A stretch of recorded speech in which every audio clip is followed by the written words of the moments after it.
Hi, I'm David Carnoy from CNET.com, and this is the LG Tone Infinim HBS-900, a stereo Bluetooth headset that costs a little over $100 and is the current highest-end model in LG's popular Tone line. Like those other Tone models, this has an around-the-neck design, and I found it to be a little sturdier built than some of the step-down models, and it looks and feels a little swankier overall, though it is an all-plastic headphone.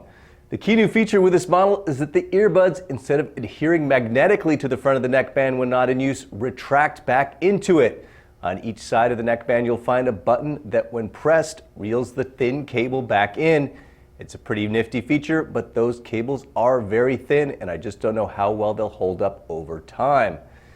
There are additional buttons for pause and playing your music, volume control, answering and ending calls, and skipping tracks forward and back. It is a lot of buttons, so it does take a little time to get familiar with where everything is.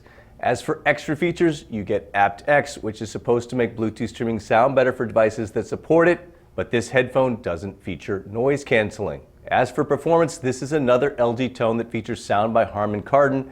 It sounds good for a Bluetooth headphone with decent clarity and also a decent amount of bass, but the key caveat is that you have to get a tight seal or you lose a lot of bass and the headphone will sound thin.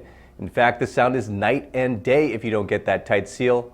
Battery life is good, however, with up to 14 hours of music playback, and callers said I sounded decent when I used the headphone as a headset. In all, I like this Tone Infinim better than some previous Tone models and have no problem recommending it, though you should also take a look at Seoul Republic's Shadow Wireless, which arguably sounds slightly better and retails for $100.